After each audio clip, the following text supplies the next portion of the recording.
So yeah, we had. I'll tee this up.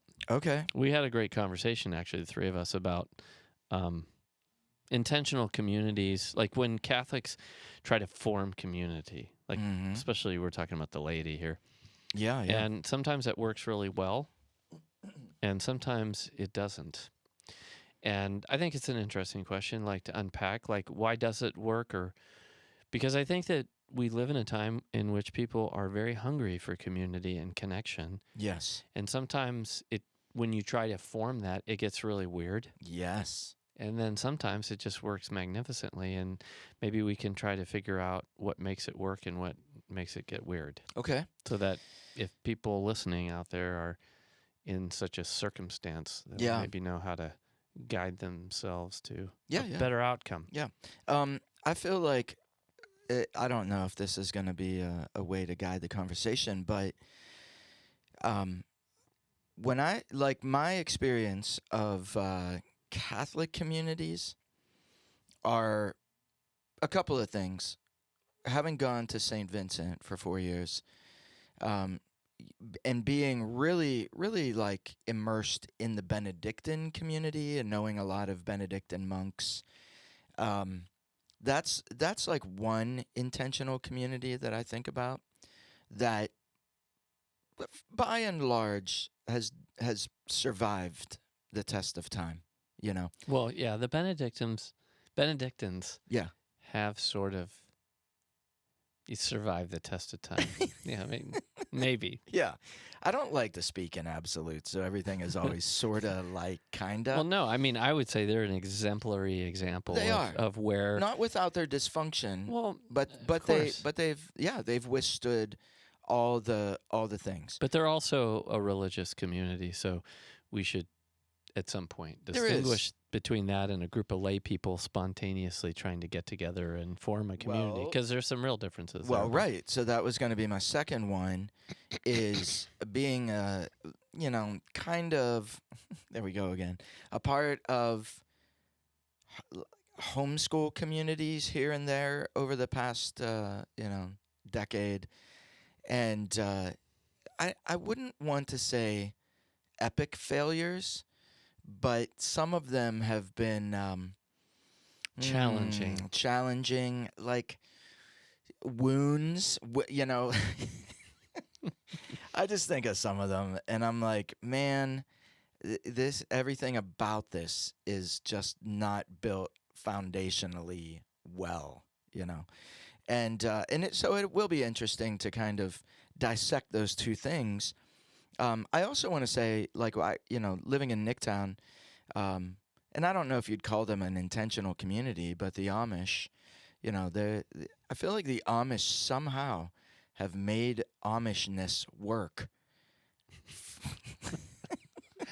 Amishness. For as long as they have. We passed a few of them in their horse-drawn carriages on the way to Nicktown this past weekend, and it's like, dang, like, that is really spectacular. Amazing that they have been able to sort of disconnect as much as they have from society and still keep having kids who sort of want to keep doing that kind of thing. And seeing they're like, it's weird how the kids aren't like, let's see, would I rather drive around motor cars, or would I rather, like, continue to shoe horses to, to get trot on the roads? And they do the horse thing it's amazing. Yeah. Yeah. There is some part of, like, just to comment on that, they have I don't know what it's called, but they give their young people a chance. Rumspringer. It's called Rumspringer. Is that what it's called? Yeah. They give their young people a chance to go roll their eyes like that, though. Out into the world and experience that for, I don't know, a year or something like that. And then if they come back to the community, the expectation is that they're going to stay. I don't know if it's that long, but it's I think it might be a year. Really? And then they're if they decide not to, I think they're still like connected familially. They're not like exiled from the community. They're free to either join it or not. But once they commit, then they have to be committed. Yeah. You know the comedian Theo Von? I don't. Oh, okay. Yeah.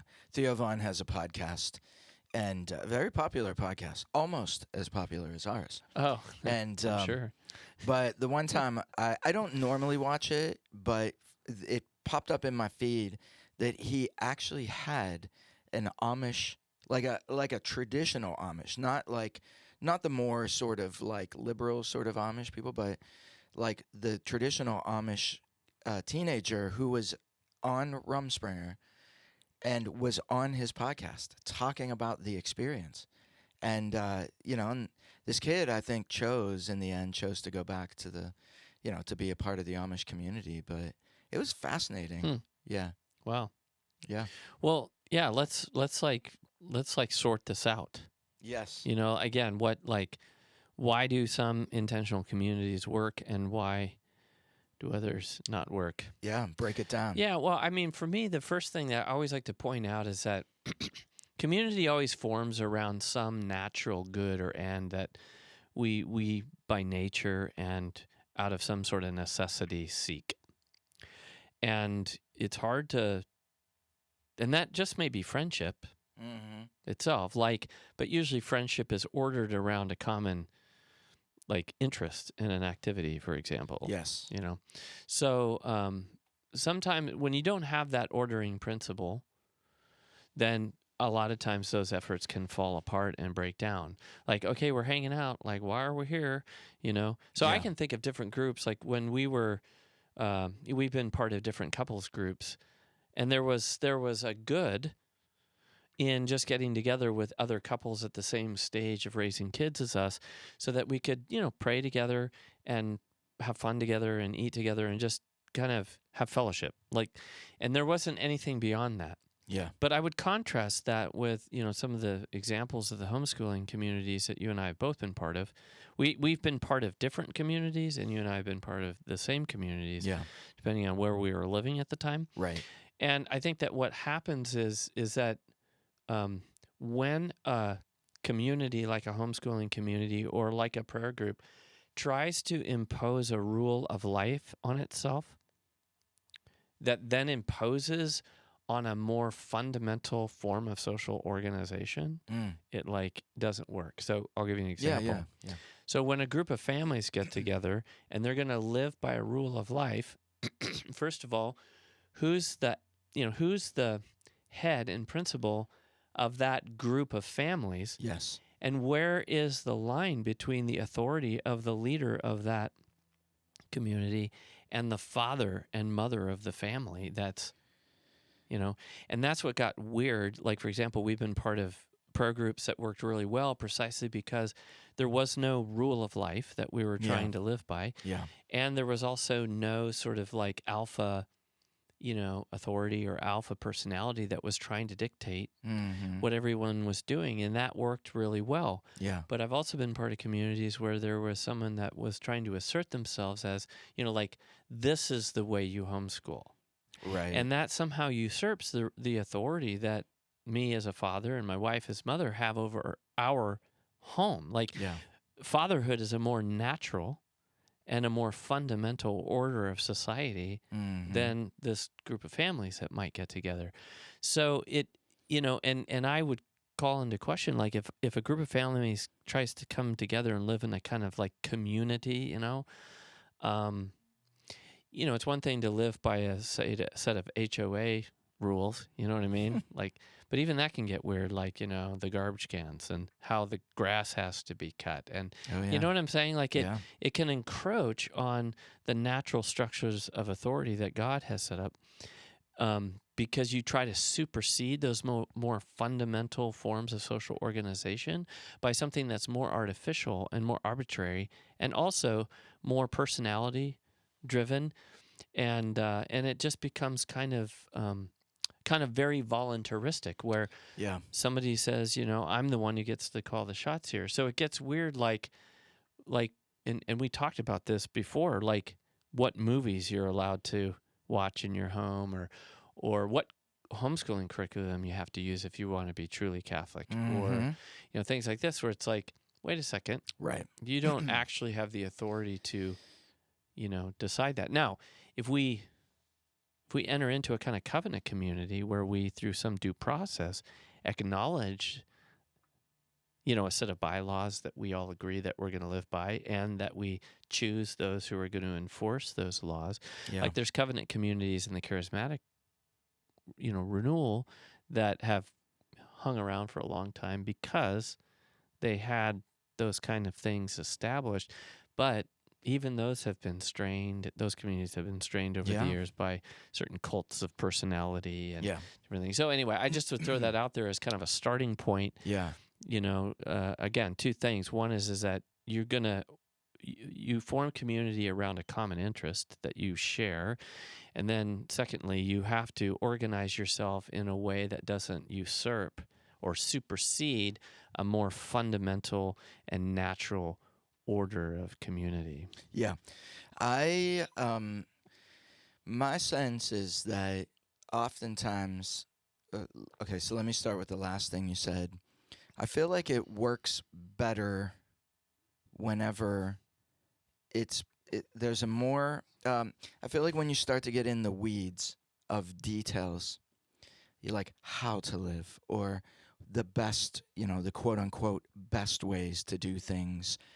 Like when you start getting into those details is when it gets really, I feel like that's when the conflict and the tension starts to arise versus, let's just get together to support each other in our homeschooling efforts versus, but what kind of curriculum do we do? Or how do we pray? How often are we, like when you start getting into those details, that's where it starts to, the lack of, I guess, personal freedoms and stuff starts to get really touched upon. Well, and yes, but also natural like structures of authority. Yeah. Parents have the right. They're the primary educators of their children. Yeah. So that's by God's design. So no one else can usurp that. Right.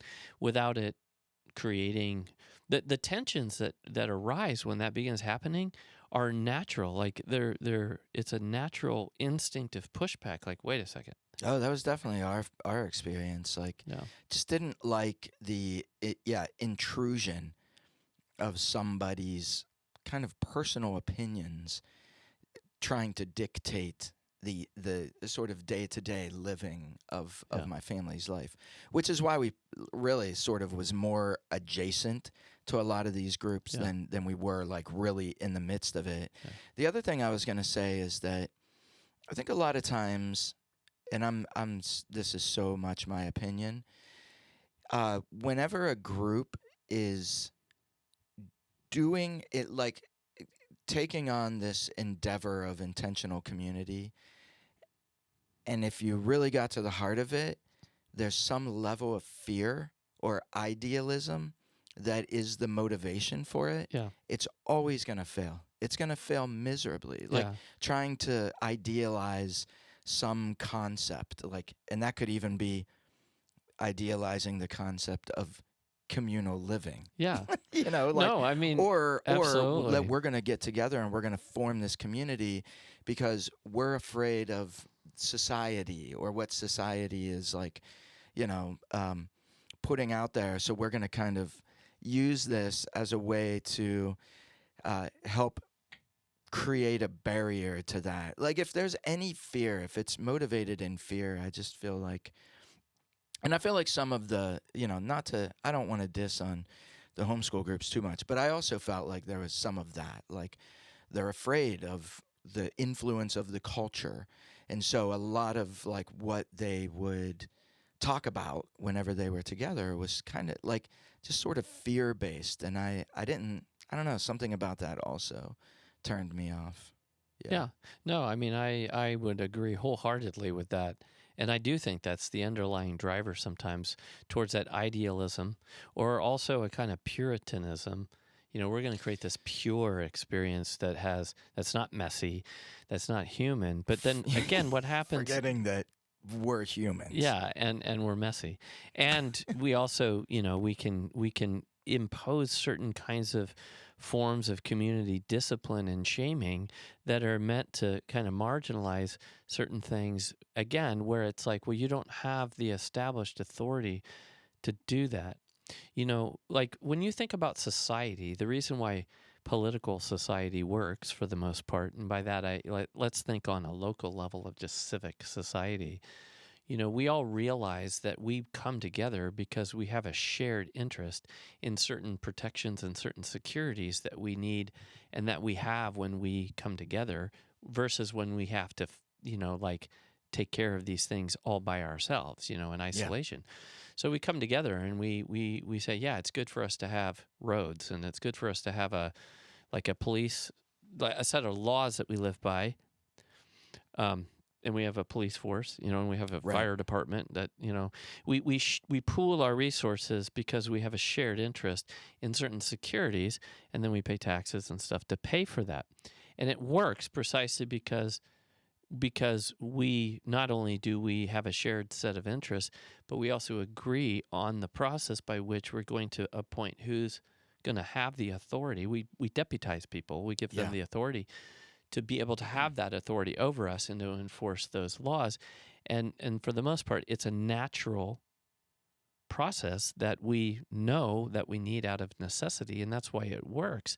But, it can get like an HOA, to go back to that, where you live in an intentional neighborhood. It works as long as you choose freely to live in there. And you understand the rules that you're going to live by. Your lawn's going to be this way, and your trash cans are going to be lined up that way, and you're going to keep your yard clean, and all that stuff. Like as long as everybody, you're going to clean up your dog poop and all that, and you don't want to live under those kind of constraints, and you don't freely choose to live in that. So, like going back to the homeschooling example, what makes homeschooling groups work so well is that you have a common interest in educating your children. And you want to pool your resources together. So, for example, you might coordinate on a field trip, or you might take turns as parents offering different courses that the kids can take within a kind of cooperative. So those kind of things actually work really, really well. But as soon as you try to impose some kind of a code, like a dress code, we ran into this all the time. It's like, is it really offensive to God if my daughter, if she wears pants? It was like a really big deal. And then what happens is you get into this kind of like, that shaming thing where it's like there are good Catholics and then there's the not so good Catholics. And then we kind of apply this sort of indirect passive aggressive pressure on people or movies. And I remember like this was, there were, I can remember one kind of group I was part of. There were families that were like, well, we never let our kids watch superhero movies. And then there were other families that were totally, the parents love superhero movies and all their kids watch superhero movies. But there was this kind of, because the alpha personality in the group was against the superhero movies, it was kind of, everybody understood that it was like, well, we're a little bit on the fritz and out, because we let our kids watch superhero shows. You know what I mean? Like, and that's like, to your point, devolves down or degenerates into a level of micromanagement that, for me, in thinking about it, it's like, what is wrong with this? Why does this bother me? It's like, because you're usurping the natural authority that parents have to use their own discretion and use their own discernment. And there's different ways to get to the same end, and it's just not our place to judge with that level of particulars, how a family does it. So it's, like with homeschooling communities, it's dress code, it's music, it's movies, it's books they read, Oh, yeah. There's so many times that I'm with homeschool friends who homeschool and I'll be like, well, I got to get home and read to my daughters. I read different book series to them, and I'm always hesitant to tell them that I'm reading Harry Potter, because there's just so much like, oh, really, Harry Potter? Like, yeah, it's Harry Potter. It's a classic tale of good versus evil, and Oh my gosh! But one thing that you said that I really is that the Harry Potter controversy. oh gosh, They is have to the read Lord of the Rings and Chronicles of Narnia, well, I did read which Chronicles I of Narnia, which is wholeheartedly awesome. agree with. But Yeah. a lot of the arguments that people made against Harry Potter. What's interesting is that the Lord of the Rings has had just exactly the same kind of adverse effects that you might see with kids who got into Harry Potter if they weren't grounded in the Christian worldview and Christian faith. Right.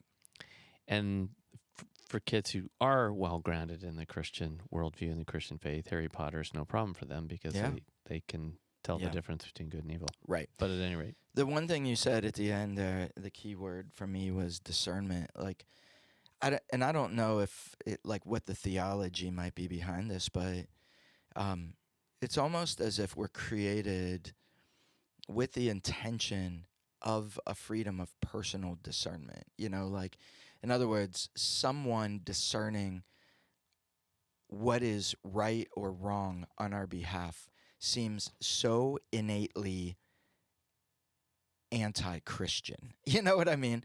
So you're right, like the guy in a community might start with a great overarching intention, but the risk is that person who is kind of the, like you said, the alpha personality that then starts to creep in because of their own personal biases or opinions, and they start to creep into people's ability to discern things for themselves.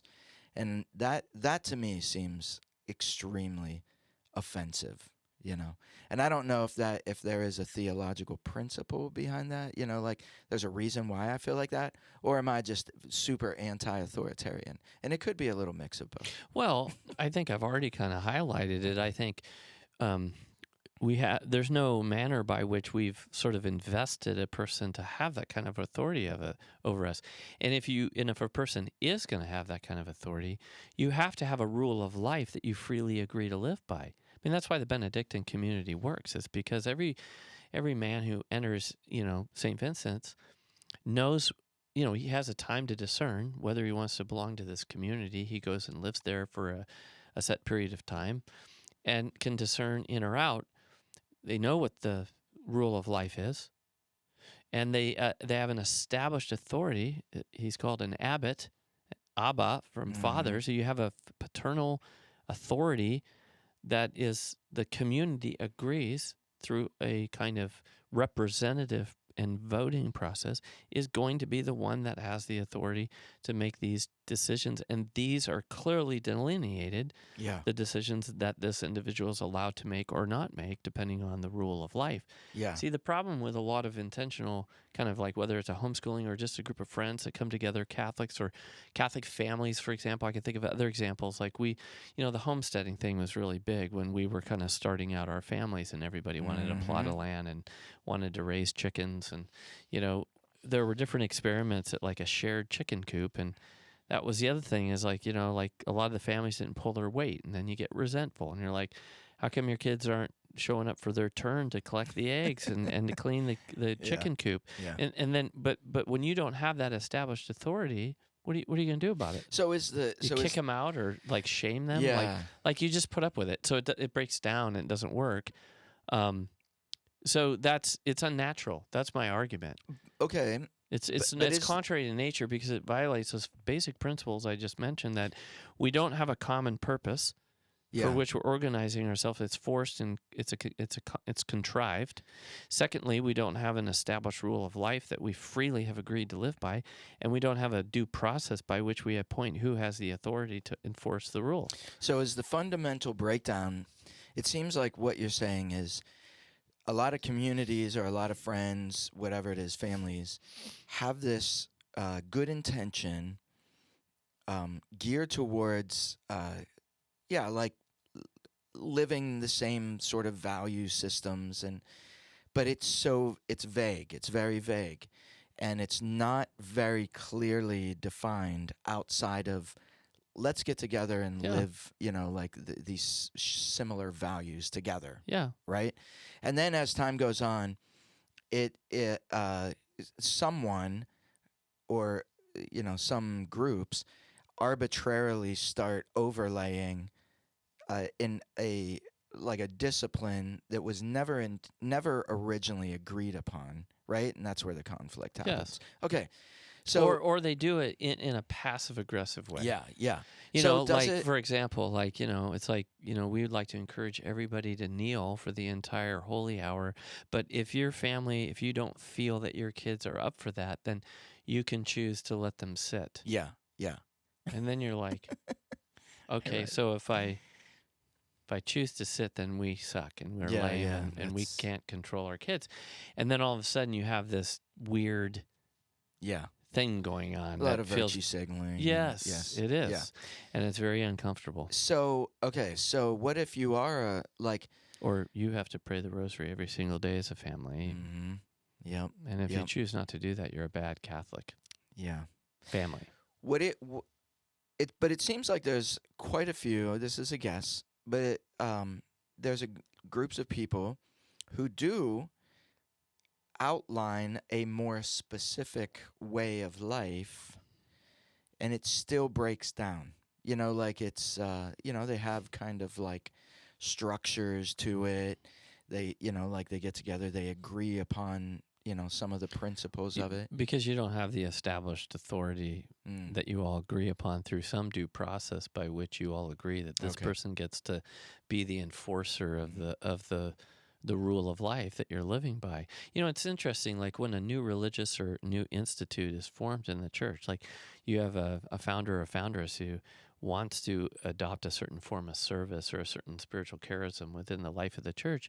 They're a single layperson, and they gather people around them that want to do that, and they live together, and the church lets that organization exist according to that kind of established that they come up with a rule of life, and they form a kind of congregation there, and they give it time. Yeah. Like, let's just watch this for 10 years and see if there's something here and it's working. And then it advances to higher and higher levels of formality within the life of the church. Well, there's a reason the church does that, because you have to do it in the right way. And what's difficult about groups of families trying to do that is that the one of the most fundamental and natural forms of authority is fatherhood and motherhood, and particularly fatherhood. So it's very easy to usurp, like it's almost impossible. Like, and I always tell people, it's like, if you want to form a group of families, there are certain things that we can invest others with authority to do as parents: policing, firefighting, roads, utilities, secure. And guess what? We have a natural community for that. It's called political society. We already live in one. And when you live in a neighborhood, you're participating in those things. So you should just create community in your neighborhood by building fellowship with your neighbors. Like, that's what you should do. But what happens is people, they don't like that wider cultural context. So they want to, in a slightly sectarian way, they want to withdraw from that community, and then they want to form a community around a set of things that's going to encroach on the natural authority that parents have over their children. And that's why I just think anywhere I've ever seen it tried, it never works. Yeah. And if it does work, it works because there's a lot of disciplinary force that's applied. But again, like in the charismatic community, when they've had these intentional covenant communities, it has worked only because the parents in those families have agreed to live by a kind of rule, a rule of life with a vested authority that gets to enforce that. But what ends up happening, and again, this gets weird, but what ends up happening is if you have a child that isn't conforming to the community standard, oftentimes you then impose a rigid form of discipline on your kids to make the family look right in front of the rest of the community. Yeah. You know what I'm saying? Yeah. And then the child rebels. Yeah. And the child, gets into drugs or goes and has sex and gets pregnant. And now it's like, it gets really kind of weird because, again, it's different when you say, we're going to agree that we're all going to drive on the right side of the road, and a white line on the outside of the road means this, a yellow line on the inside of the road means this. Like, I'm not encroaching on the natural authority of a family. Yeah. But when I start saying that, again, the girls all have to wear skirts, the boys, all have to wear hand-me-downs with flooded jeans. No, I'm just kidding. And fourth generation tennis shoes. No, I'm just kidding. That's really funny. It's true though. But when you start, usually these kinds of communities are either, I want to live off the grid. Like, there's some secular versions of this too that get very weird. Oh yeah. And don't work very well. Yeah. Because they want to live off the grid, and they don't work out all of those. They create a kind of compound or a kind of commune. Oh yeah. And when you look under the hood and you go into those communities, they almost always have this excessively disciplinary environment that creeps very quickly into abuse. Yeah. And then it becomes almost cultish. Yeah. And because it's unnatural, that's my reason for saying that happens. It happens because God hasn't established that form of social organization. It's not built into the design of human nature. Yeah. Paternity and maternity is, when it comes to, and then you have political society, which is an outgrowth of the family. Yeah. And there's only certain things that political society is naturally permitted to legislate and rule over. Yeah. And it's those things that are truly shared in common. They're not a matter of discernment. So that's why God gives to parents the right and the responsibility to be the primary educator. If the church tries to usurp that, yeah. If the state tries to usurp that, yeah. It does not go well. Yeah. Or any other, like, the way you family or describe that, it seems like it's a microcosm. Like, if you were to project it out, what the sort of dysfunctions that you're talking about and the tendencies towards abuse, authoritarianism, it's almost like if you were to extend that out politically, that's like socialism or communism, or you know what I'm saying? Like, yeah, it violates the principle of subsidiarity, and it imposes a certain form of authority. Like, it usurps a more fundamental natural order of society and authority. I'm going to keep saying it. Yeah.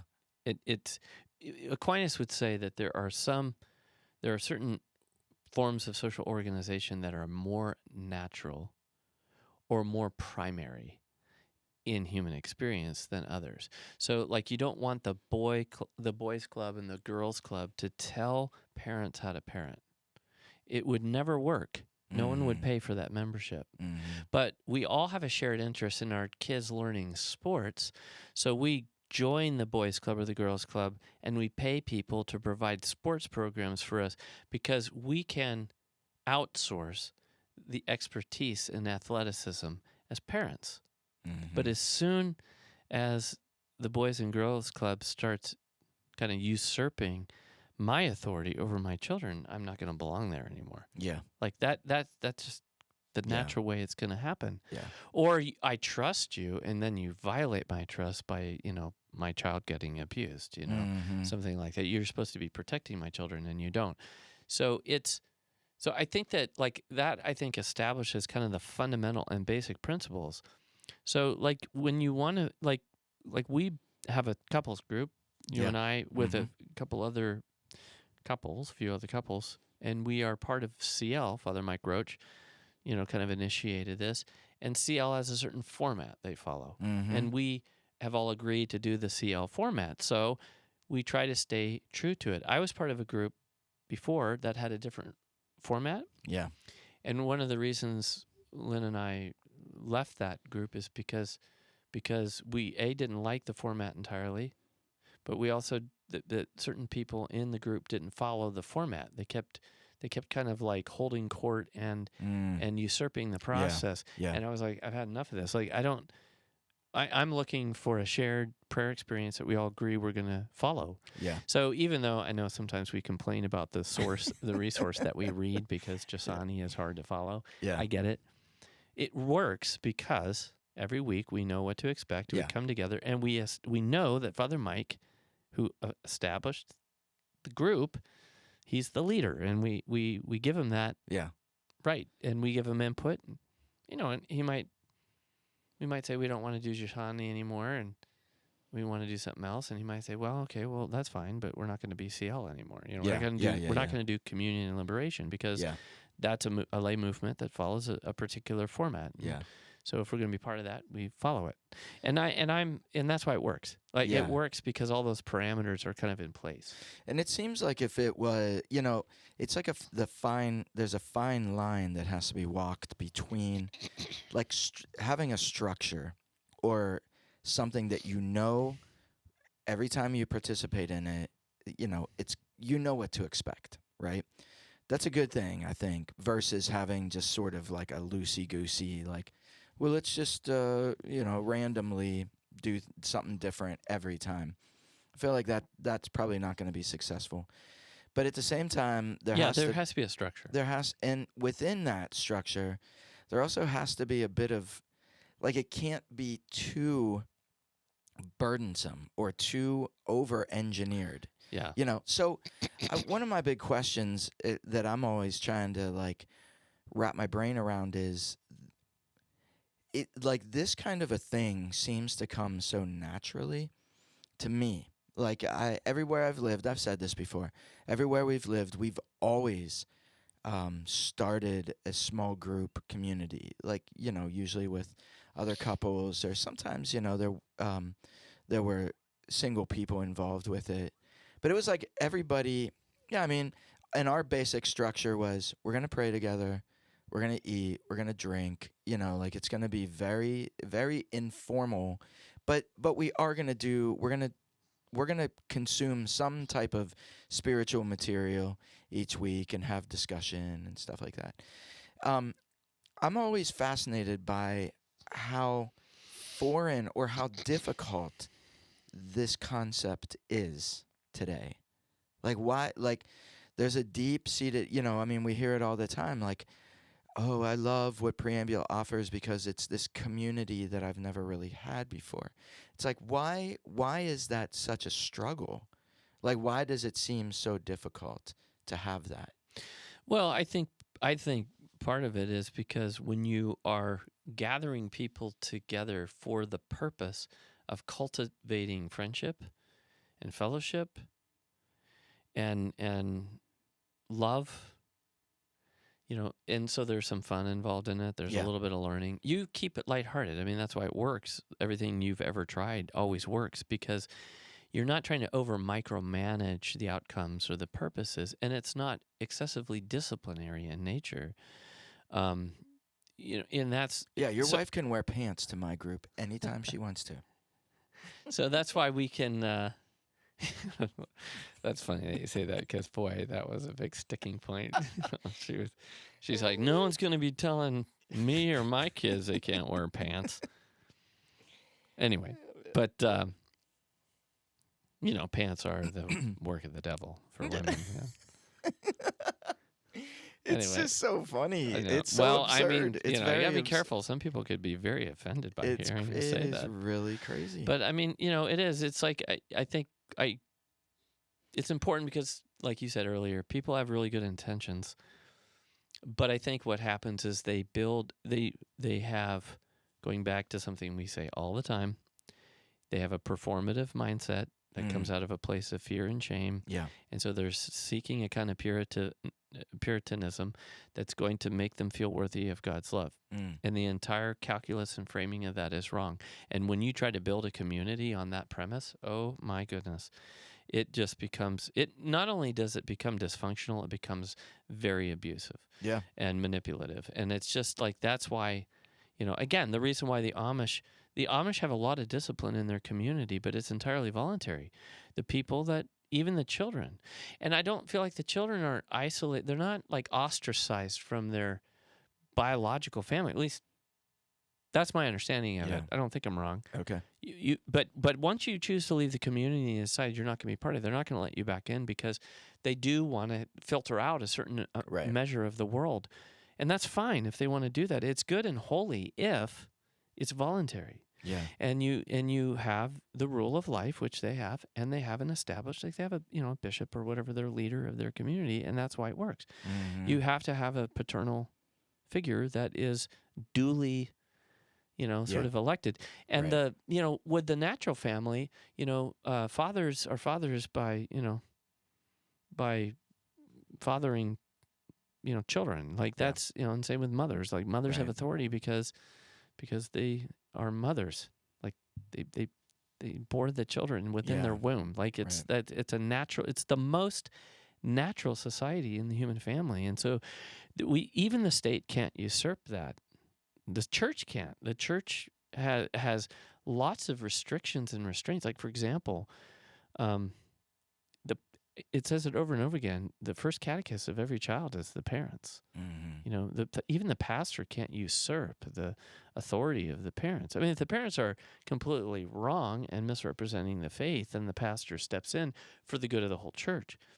But telling parents how they are supposed to, quote, best teach their children the faith, Yeah. the church herself says, no, the parents have the primary responsibility and right there.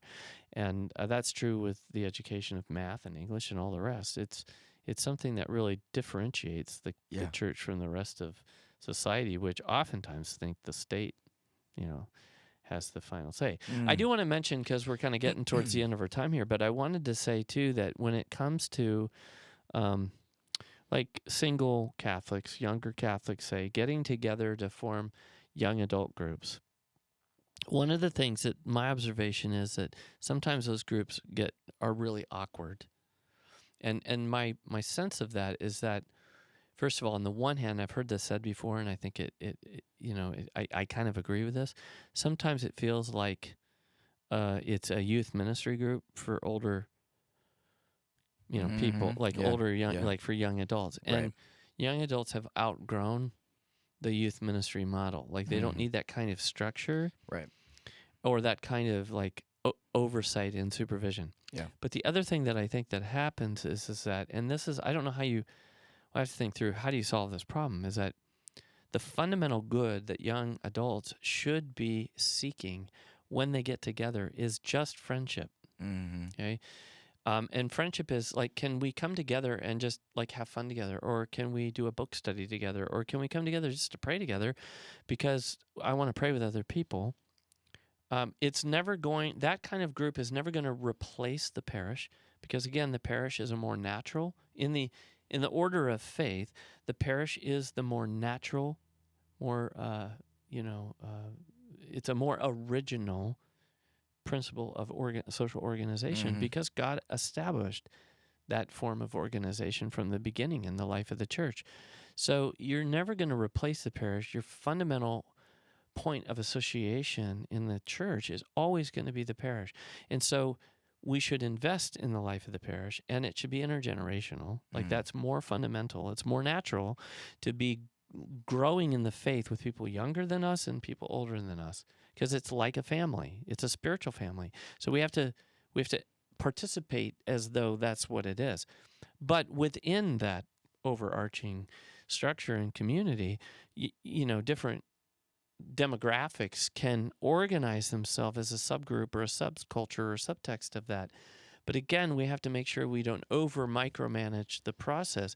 Yeah. So sometimes, again, you can get the same dynamics that I spoke about, where suddenly you got, alpha personality, Jake, who's trying to usurp the role of the pastor in that. It's like, sorry, but you aren't the spiritual head of this group just because you founded it. Right. Because you're not, there's no basis for that, and you're going to make it weird. But the other thing that can happen, and you're not more mature necessarily because you've read more books or you've listened to more podcasts and you sound like you know everything. Like that happens all the time. Like a lot of times they lack other things. And so you're all equals here. We have to establish that. You're all equals here. and you're under the authority of the established authority, which is the pastor or the bishop or whoever is the kind of oversight, But then the other thing, I don't know if this is true or not, but I'm going to throw it out there, is that sometimes people inadvertently gather because they want to meet somebody. Oh, yeah. And find a spouse. And the intention is good there, but it's also awkward and it's unnatural because you're like, okay, we're all standing around. Like, I wonder if that, and I think it's incredibly uncomfortable because while people want to meet, you're gonna, how am I going to say this? How do I say this? You're going to find someone when you're getting together with people, and the purpose of getting together is not to try to meet somebody. Yeah. Do you know what I mean? Like, you join the kayaking club at such and such of a natural place, and you jump in there, and you're like, you love kayaking, and everybody there loves kayaking, and you get into this group, and you're like, wow, she's cute. Right. So, hey, do you want to go to coffee? Like, if you were forming a kayaking group, but the real reason was to find a spouse, nobody would come to that group because you don't actually, it's just awkward. It's like, I don't know if I'm saying that right. No, but you saying? are. When we lived in Denver, this has been, I think, ongoing for a while. This is 30 years ago.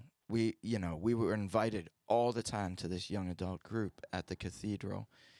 And my friend, at the time was like, they call that the Lonely Hearts Club. Yeah, right. So it's like that's just all we, and you have these Catholics who take their Catholic faith seriously, and they want to find the like the Catholic spouse. Yeah, the perfect spouse. And so yet year after year that you're there, you don't have someone. And then what happens is these groups form, and then people do start pairing up and meeting people, and then they drop off because they're not welcome anymore because they're married. Not even that. It's like you're starting to have a family, and you don't have time, and it just like it naturally kind of like splits off like that. And then you're like, well, I still haven't met anybody. And so you kind of like, you feel like the implied loser in the group because, and I just like, I don't, I think, and the worst thing is like for people our age or people who work at parishes, like we have to create a young adult group. I just have watched it over the years and it just never seems to. Now, I know that there is a pretty good group that's going, the Faith on Fire group, in the North Hills here.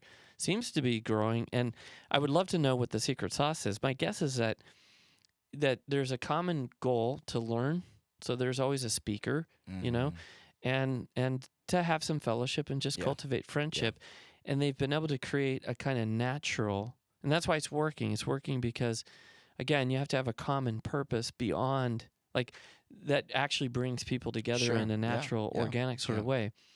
And so if you're learning together and you're listening to speakers, or maybe you're jumping into a shared experience, like we're going to go camping. So all the people that like camping are going to get together and go camping, and you go camping, and you're together because you all like to camp. It's not. So I just think sometimes it can be awkward because, even like Franciscan University, there's always the joke. It's like, oh, they went for the MR or the MRS degree. But the reality is that nobody shows up to Franciscan University because they're trying to find a spouse. It's a great place to find a spouse because it's a pool of very concentrated, pretty committed Catholic young people, but you're all there to get a degree and to study together. And that's why you in the common pursuit of an education, you end up with someone in your class, and you're like, hey, they look kind of nice, and I should, like, hey, maybe we should go get coffee. Or hey, you want to study for this test together. And there's these kind of like natural ways that people come to know each other and form a friendship. And that's the way it should be, So I don't know if that makes sense. Like if you're young people and you want to get together, make sure you're doing it for a common purpose that's shared. And if you want to try to live by some kind of rule of life, like a prayer regimen, make sure you agree on what that is, and people are free to come and go in that. And then make sure you have a process by which you kind of decide who is in charge of the group. Like, who's going to lead. This is like Father Mike. Just because he's a priest, that doesn't matter. That's actually secondary. Sure. Right. He's the leader because he founded the group. Just like when you started your group in Apollo, you were the leader of the group, and everybody recognized that, hey, whatever Scott wants to do, if I want to be here, it's because I let Scott lead because Scott founded the group. Yeah. So you have that natural, and people are free to come and go if they're like, yeah, this isn't for me. You don't say, oh, well, you don't get it, or you're not a good Catholic because you don't want to be part of my group. It's to recognize, as we always say, the freedom of the children of God, and we're all equals. Yeah. And you're the appointed, officiator of the group, and so if, does that make sense? It does make sense. Yeah, it sounds so. That's the thing that I'm always mystified by is how sort of it sounds so like, of course, this is what you would do. But obviously, it's not as easy. For whatever reason, it's not as easy putting that into practice. And I know that there's many layers to that. Like there's societal layers. There's issues with lingering authority issues in the church. There's issues with family like breakdown. That there's so many layers that make it difficult for people to naturally and organically enter into group relationships, and so I feel like the answer is always to try to impose something that fills a lack or fills a gap that they perceive like is in their life, well, this is what I didn't have, so let's put this layer of kind of control or imposition over it. And then then it just starts to get a little wonky, and people start to, somebody steps up and is like putting on another layer, and then it's like, well, wait a minute, that's not, rather than, I don't know, I just see it as like, hey, we have friends, like, why don't we just get together at a house and pray and have drinks and eat, and if you're a person who doesn't like to drink, you can pray and eat, but well, right, and that's because you just by instinct respect the natural order of things. You don't try to supersede those natural structures and impose an order that's unnatural or unprecedented. Like you don't have the authority to do that. It's not to say that you couldn't establish a group with that structure and discipline, but then the people that are there because they want to be there. And so I think avoiding, like, again, to reiterate, just to sum up, like when the ordering principle is fear of something for the sake of protecting, fear is never a good motivator. Right. So there's got to be a positive good that this group is coming together to share their common pursuit of. Yeah. And then if it's going to work, there's got to be a structure that everybody freely agrees to, and there has to be an established authority over that group. Like a team has a coach. Yeah. Mm-hmm. A classroom has a teacher. A school has a principal. Yeah. So on and so forth. Yeah. That everybody agrees to acknowledge it. And then there's a due process. Like if this person isn't working, there's a way of getting that person out and replacing them with someone else that represents a process that's representative. Yeah. And it's not a power struggle. So as long as all of those things, are present, it'll work. And if you don't have those things, it's going to get weird. Yeah. Last thing I'll say, because one of my favorite movies is The Village by M. Night Shyamalan. Yeah. And it is all about that. It's about this, group of people who segregated themselves from the world out of fear and created all of these fear-based structures around it to maintain the integrity of the group. And the twist on it, I thought, was brilliant. Yeah. It usurps the family. Oh, yeah. And it's abusive. Yeah. That's a perfect example. Yeah, it's a great movie. So watch The Village. Yeah. All right, wrap it up, man. Okay. All right. Well, hopefully you enjoyed this episode on how to form an intentional community. Obviously, it's a really good thing, and we need that connection, and we need to pursue good things together as fellow human beings. But we also have to respect the natural order of things, and we have to live by a certain set of shared understanding and disciplines and structures that we all agree to in order for that community dynamic to work. And of course, there's different levels. Some communities are very loose and very casual, and others are much more structured and formal. So hopefully this will benefit you in your own growth. So, if it's a small group, if it's a larger group at your parish, hopefully you can apply these principles and find a healthy community life for yourself.